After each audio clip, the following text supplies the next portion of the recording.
There are three of the Indonesian islands which have railways, and all of these still use steam engines to some extent. Sumatra in the north and Madura, a small island off the coast of Java, are really much more difficult to visit, but Java itself is very convenient, the people are very friendly, and their railway system, the PNKA, which stands for Perusahaan Negara Kereta Api, is very open to the public, and you can photograph freely. This is Cirebon station, and the engine you can see is a D52. I'd like to quote from the book PNK Power Parade on the subject of photography. Unfortunately, I wasn't able to heed it myself. They say, the best time of the day for photography is early morning, and this means early. As Indonesia is on the equator, there are neither long nor short days, and the sun usually rises about 6 a.m. By 9 in the morning, it is already too high for effective photography, and will remain so until about 3 in the afternoon. Afternoons are often characterized by clouds and rain, so that the keen photographer will need to rise before 5 a.m. to be at his chosen site by 6, and break the back of the day's photography by 8. As I say, I wasn't able to heed those words, and most of my photographs were taken between 10 in the morning and 3 in the afternoon, probably the worst time for photography. Cirebon station is on the north coastline, which follows a rather flat route along the coastal plain. It's the centre for D52 operations. At this particular time, it was the end of the Ramadan fasting period, and lots of people were going home. Therefore, the D52s were fully operational, all that were able to, and it was quite a lively centre. All the other classes on the shed were out of use, along with some D52s themselves, which are obviously long past it. In Java, you can never really say that a loco is finished and due for scrapping. It's quite possible it will go to Madiun repair shops and be returned to service. This 464 tank locomotive, German-built in 1921, was a very popular class, C28, probably the most popular with the locomotive men. It was capable of 70-mile-an-hour speeds pre-war, but now rarely used. I didn't see any in use, although it's reported to be used for some slow trains still. Their days were over really when the D52s arrived, and also with the arrival of some of the diesel locomotives. About the D52, it's a superheated German locomotive, the most modern mainline locomotive in Indonesia, and the most numerous class, with 100 engines delivered, and probably 50% of these are still in use. The works manager at Madiun said, "I think they are not so good." Obviously his impression is not that high. There are 282s built by Krupp in 1951, and they're virtually a scaled-down German Reichsbahn 41 class. So you see lots of them in this film. They weren't my favourite loco, probably because they were so common and so modern.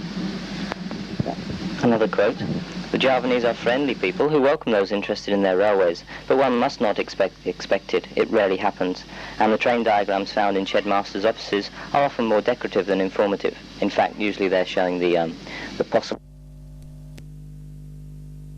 fitted in as well, along with the regular. This lack of positive information, plus the steamy heat, plus the language problem, plus occasional stakes can be a drawback. The majority of steam stock has been lying around for many years awaiting repairs, and only a small proportion is usable at any one time.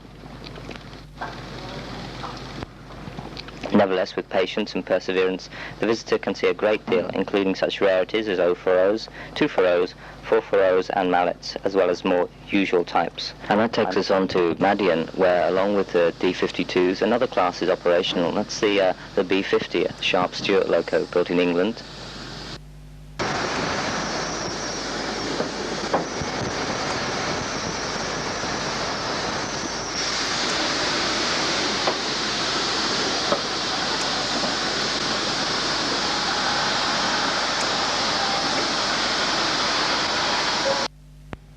In 1879.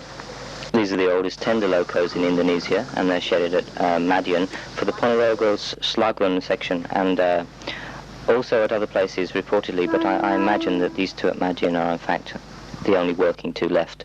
Also at Madiun there are some out of use. I asked the works manager at Madiun to explain the reason for their continued use, and he said basically that they had no replacement, and so that's the reason they kept them going. Fairly logical, I suppose, but on the other hand, I rather expected that small diesels were available, or some other class of loco, slightly more modern. They're used around the yards at Madiun for taking coaches and trucks into the workshop. It's a truck repair shop and also the steam locomotive repair shop. The Madiun steam locomotive works at the moment is not repairing, only scrapping. But its future is not really decided. It's up to Bandung, the headquarters of the railway, to decide whether to continue repairs of steam locomotives or not. They have plenty of steam locomotives waiting for repair, and they don't expect to be building their own diesels until 1982. So it's quite possible that some more will be returned to steam.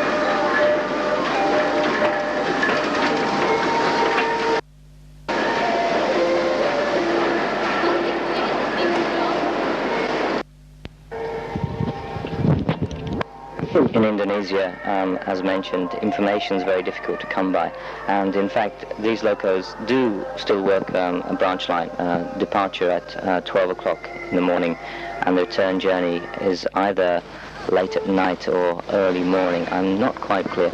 It was very, very difficult to find this. Of course, they're happy to give you the main line working times, but the local lines are very difficult.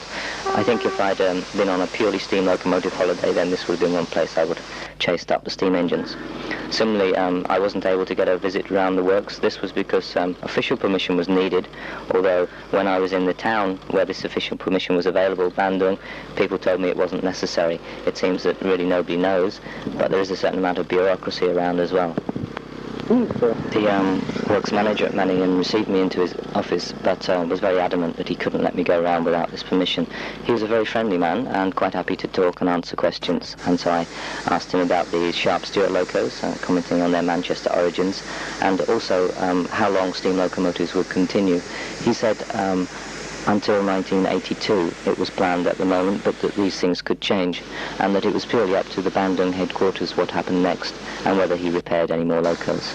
The next few shots are at Banjar, where they have about 4 or 5 D-52s on shed, of which 2 were working, and also hidden away a C-11 tank loco, which it was impossible to find. Nothing happened while I was there. This is very common in Indonesia, that you could sit and wait for 3 or 4 hours with no action. The branch line at Banjar, down to the coast, is now dieselized, and so these D-52s are not working that. It seems likely that they work a few freight and mixed trains along the main line for maybe 50 miles in either direction. Now we come to Cirebon. This was the highlight of the trip.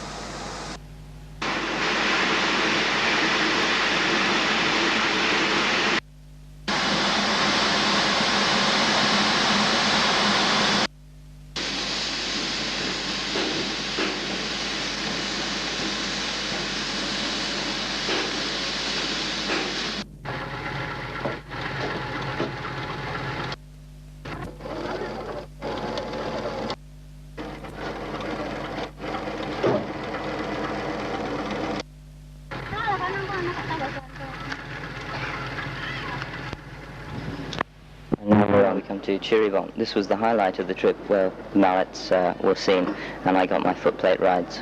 This C11, looking rather unlike the illustration I have in my book, it appears to have had the front leading wheels chopped off. It looks like an 060 rather than the 260. This was on shunting duty, and the 3-coach train with the trucks going on behind due to leave is going to be double-headed by a tank mallet and a tender engine mallet. The 2 classes are the CC-10, built by Hartmann, German builder, in 1904, and the CC-50, built by a collection of builders, Swiss Locomotive Works and Works Sport, in 1927 and 28.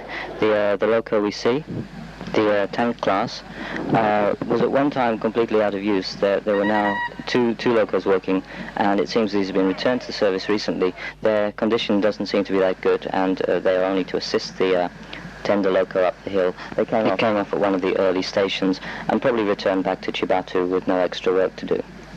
The line up to Garut and then on to Cikajang, the first part is fairly flat, not too steep, through a flat valley.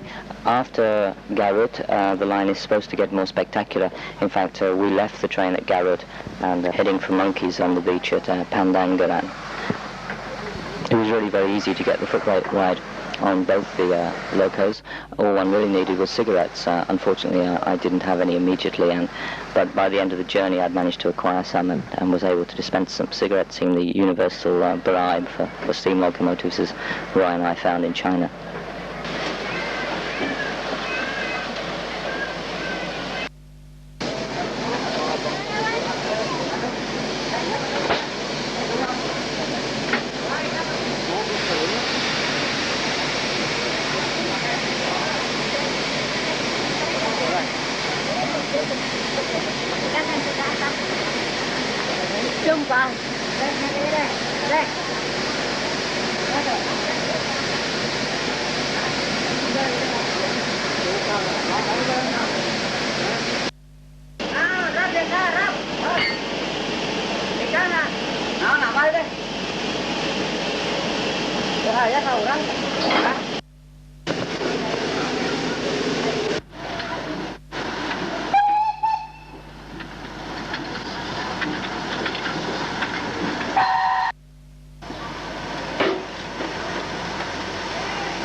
These two locos were both oil-fired, and most of the locos I saw on the national railways were oil-fired, apart from the Sharp Stewart locos, which were wood-fired. It seems that as they have an oil supply and probably don't have any coal, this is the most sensible method. It also cuts down on the sparks and destruction of vegetation, it seems. Continued use of the mallets on this line is that in fact they are lighter than the D52s, and the branch can't take the D52s. This is obviously working in our favour. Eventually diesel locomotives will probably replace them, and I would imagine this could be expected certainly within the next 2 years, maybe earlier. And now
just before we finish, a glimpse at the agricultural sugarcane line near Madiun, of which there are many operating in the east of Java. And certainly for anybody who's interested in moving engines, and a lot of engines together, and also some of the rarer types, because mallets and other types are rumoured to be working in these sugar estates. Also there are oil palms and there's a tin mine.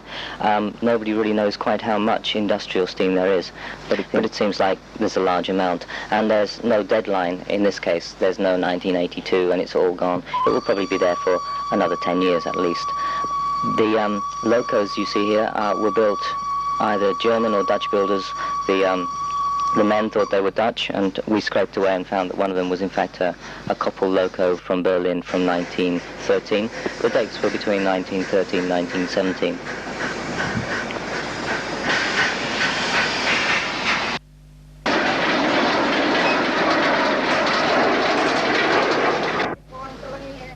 The men were also very happy to receive cigarettes, but in fact they were so much friendlier here than even on the national railways, and it would seem very productive to go around these places. It's probably better if you have your own car. The mechanism of getting to them is rather difficult otherwise. And since nobody really knows where they are, a car is certainly useful to drive around the sugarcane areas and find out what's still working. Some of the sugarcane factories have taken up their railways and are using road transport, and this is the main danger. The replacement by diesels is unlikely in this case. This particular section had one diesel working and 17 or 18 steam locomotives.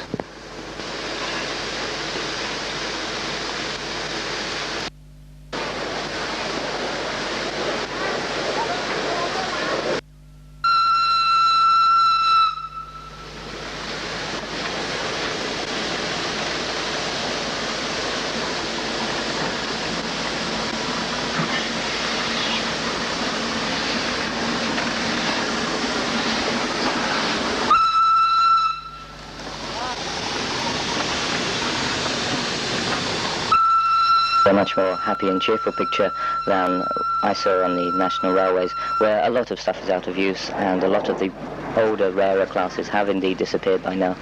And a lot of the main towns, which I visited for cultural as well as steam engine reasons, well, the steam engines have gone, and so it seems that a trip to Java has to be for a special purpose, and if it's steam engines then you'll have to go to, rather out of the way places. There's really no compromise here.